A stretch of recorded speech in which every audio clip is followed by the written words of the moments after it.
یہ وہ میکانزم ہے جسے حضور قلندر بابا اولیاء نے مرتبہ کہا ہے. یہ میکانزم ایسے سیاہ نقطوں سے بنا ہے جو کائنات کی اصل ہے. ان سیاہ نقطوں کو تجلی کہتے ہیں. یہی وہ نقطے ہیں جن میں گردش ہوتی ہے. ان کی گردش دوہری ہوتی ہے. اللہ تعالیٰ نے قرآن میں جہاں تکرار کا مفہوم استعمال کیا وہاں یہی دوہری حرکت مراد ہے. اللہ تعالیٰ کا ارشاد ہے کیا نہیں پہنچا انسان پر ایک وقت زمانے میں جو تھا شے بغیر تکرار کیا ہوا. اللہ تعالیٰ فرماتے ہیں کہ انسان ایک زمانے میں ایسا تھا کہ ایک نقطہ تھا, اس نقطے میں تکرار نہیں تھا. پھر ایسا ہوا کہ اس نقطے میں تکرار پیدا ہو گئی. یہی وہ تکرار ہے جن کی بنیاد پر انسان کے اندر حواس کی تخلیق ہوئی. اب حواس کو دو رخوں پر بیان کرتے ہیں. ایک وہ آواز جن میں تکرار نہیں ہے, یہ سیاہ نقطے میں ایک وہ یہ سیاہ نقطے ہیں. ایک وہ آواز یا نقطے جن میں تکرار ہے.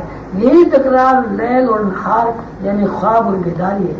تکرار سے پیدا ہونے والے رات اور دن کے حواس میں ایک حواس ٹائم اسپیس میں بند ہے, دوسرے حواس ٹائم اسپیس سے آزاد ہے. قرآن پاک میں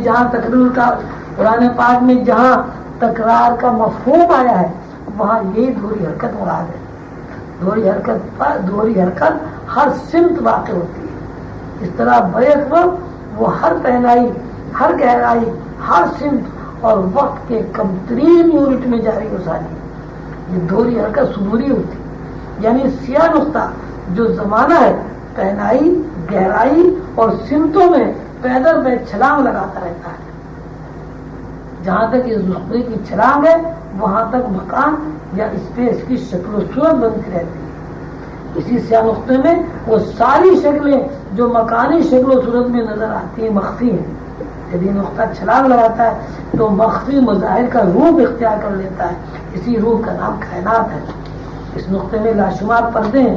اس نقطے کے دو رخ ہیں یا نقطے کی دوہری حرکت کے دو رخ ہیں. اس کو شعور اور لاشعور کہا جاتا ہے, یا جس کو رات اور دن کے حواس کہا جاتا ہے. دن کے حواس میں رات کے حواس مخفی ہیں, لیکن رات کے حواس میں دن کے حواس مخفی نہیں ہے. ایک آدمی جو دن کی حواس میں ہے وہ دن کی حواس سے رات کے حواس نہیں دے سکتا. جو بندہ رات کے حواس میں داخل ہو گیا وہ رات کے حواس میں دن کے حواس کا مطالعہ کر سکتا ہے. یعنی ایسا بندہ جو رات کے حواس سے واقف ہو جاتا ہے اس کے اندر اللہ تعالیٰ اتنی شکل پیدا کرتے ہیں کہ وہ جب چاہے ٹائم اسپیس سے آزاد ہو جاتا ہے اور جب چاہے ٹائم اسپیس میں قید ہو جاتا ہے.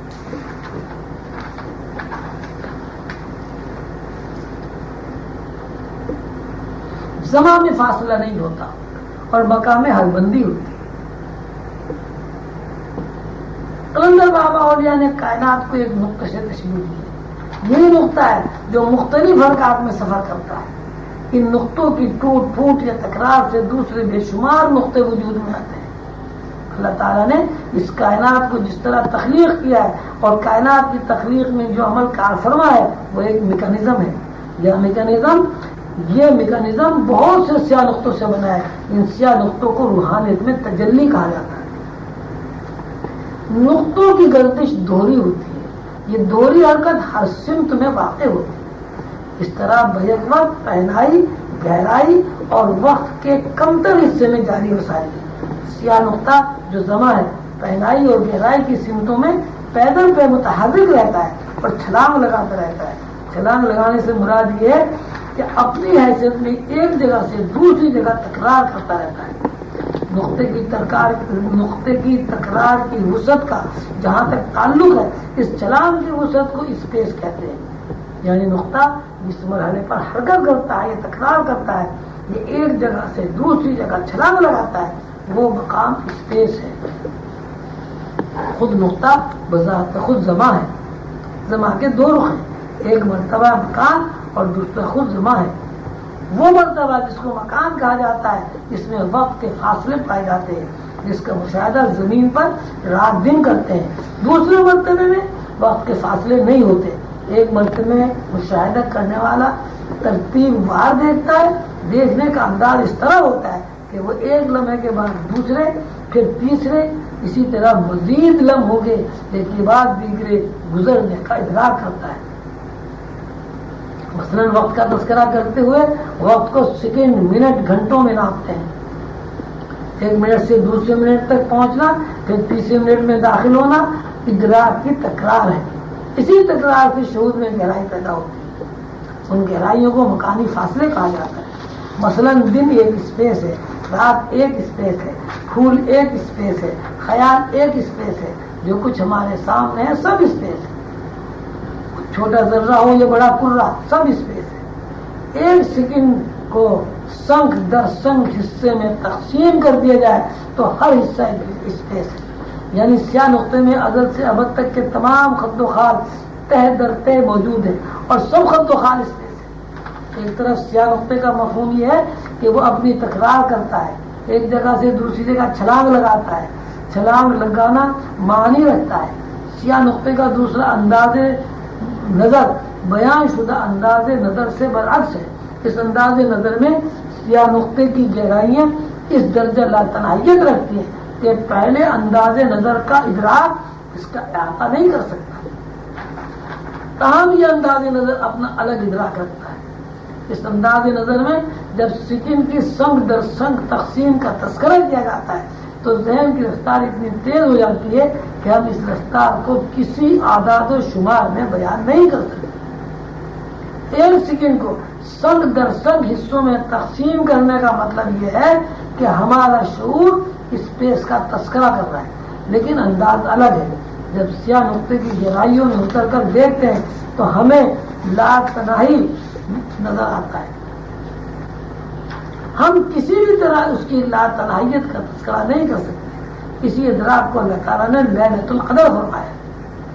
سورہ قدر میں اللہ تعالیٰ کا ارشاد ہے ہم نے یہ اتارا شب قدر میں. اور تو کیا پوچھا کیا ہے شب قدر؟ شب قدر بہتر ہے 1000 مہینوں سے. اترتے ہیں فرشتے روح اس میں اپنے رب کے حکم سے ہر کام پر. امان ہے وہ رات صبح کے نکلنے تک. یعنی لیلۃ القدر ایک ایسا ادراک ہے جو ادراک ہمارے شعوری ادراک سے رفتار کی حیثیت میں 60,000 گنا زیادہ ہے. یعنی ایک رات کا ادراک یہ حواس لیلۃ القدر میں 1000 دن اور 1000 رات میں حواس کی جو رفتار ہو سکتی ہے یا ادراک ہو سکتا ہے اس حواس سے کہیں زیادہ ہے. سیاہ نقطے کی گہرائی کا مقصد یہ ہے کہ سیاہ نقطے کا انداز نظر 2 طرح ہے. سیاہ نقطے کا انداز نظر یہ ہے کہ اس کو ہم چھوٹے سے چھوٹے ذرے میں تقسیم کر سکتے ہیں اور اس کا تذکرہ کر سکتے ہیں. سیاہ نقطے کا دوسرا انداز نظر یہ ہے کہ جب گہرائیوں میں تفکر کیا جائے تو وہاں ہمیں ایسی لاتناہیت ملتی ہے جسے الفاظ سے بیان نہیں